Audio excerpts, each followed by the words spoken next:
First run in over 4 weeks. I am feeling it. Definitely run walk today. But the weather is freaking awesome. And yeah, I feel freaking good. So I'm looking forward to doing an hour plus out here today.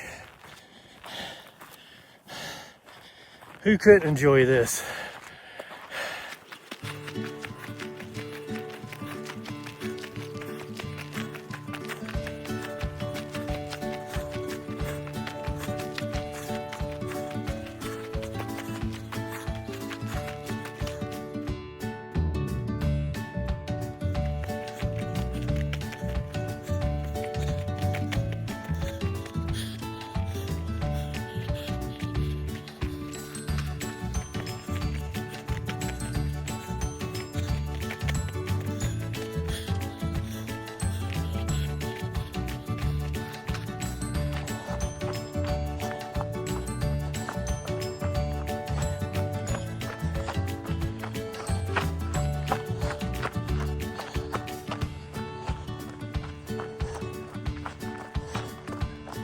I'm tempted to go that way, but I'm not. I'm gonna stay on the main trail.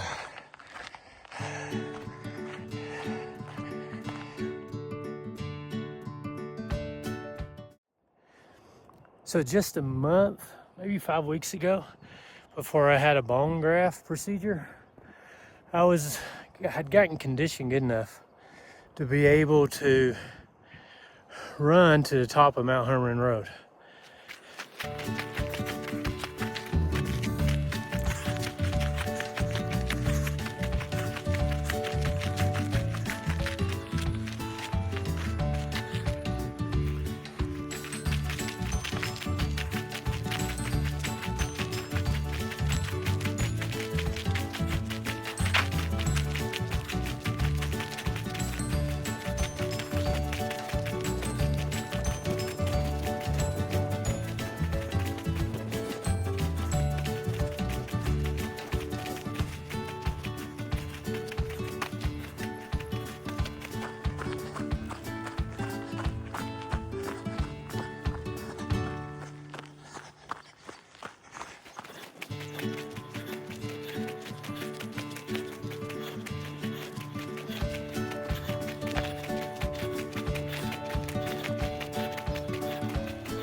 So when you're trail running, it's not so much about speed as it is about patience. If you're starting out and you don't want to hurt yourself, just take your time. Take really small steps. Pay close attention to where you're stepping. And when you start getting tired, walk for a little bit. Focus on form. Make sure you're keeping your body centered over your stride, so that if you do encounter some uneven terrain or you kick a stump, you don't fall. You'll stumble, but you'll recover, especially if you're not going too fast. If you already gotten to the point where you're running fast, well, there's different rules. But that's more experienced running. And I haven't done that for years. I've had a short period of time during my running career where I was sort of speedy. But how you stay upright and not trip and fall, besides watching where you step, changes a little bit when you have lots of momentum.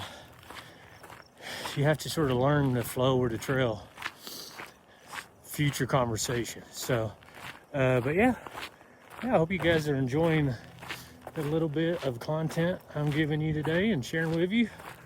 I love running, so I see other people starting to share, how to get started running and stuff on social media, and frankly, I've got so much experience, and I've recently gotten out of shape, and I'm trying to get started.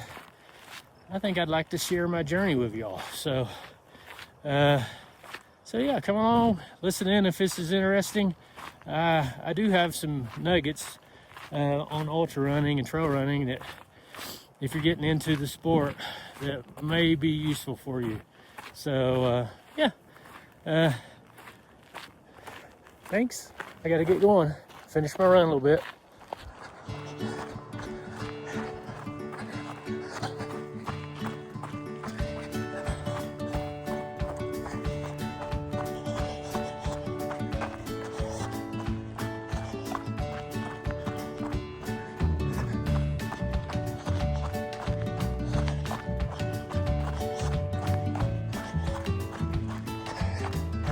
They don't ask me why they were cutting the trees. They had a controlled burn. I don't know if they died or what. Looks like some did. The burn was a few years ago.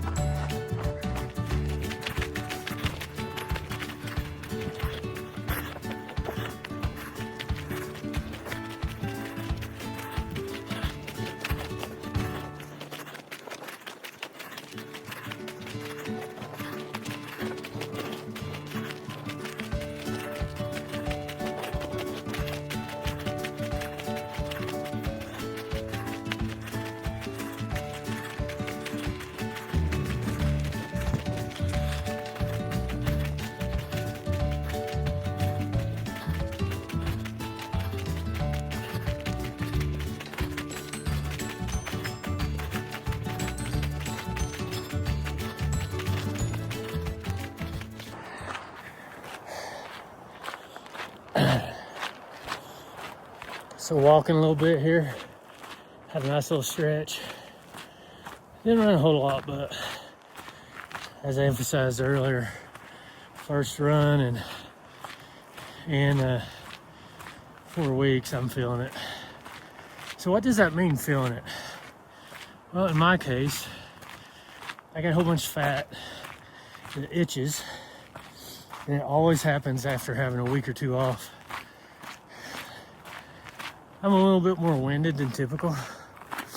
Just really having trouble getting my breath.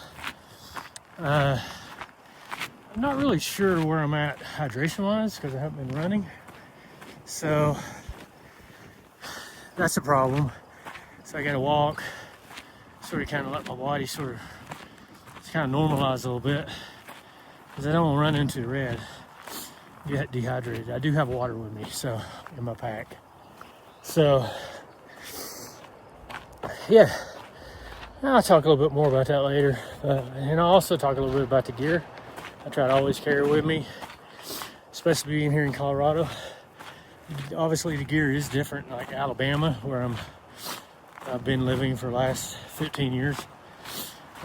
So yeah, I better get back at it. Break's over. See you guys at the end.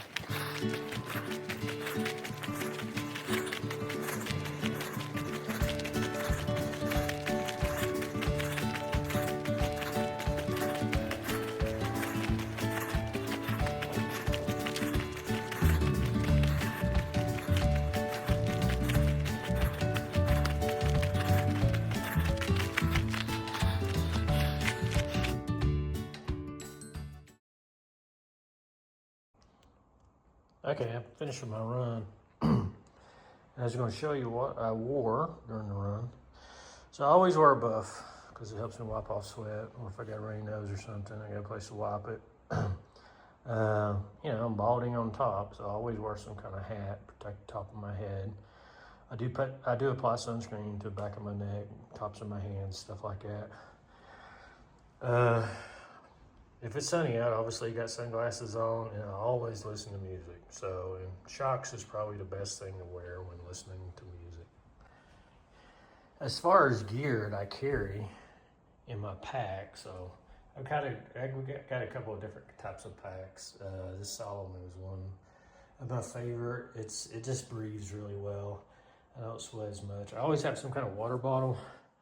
So the Solomon pack comes with water bottles that are, like flexible water bottles that won't hurt your chest and stuff. But running slower, I found it's just better to have either a 20 ounce or a 32 ounce Nalgene.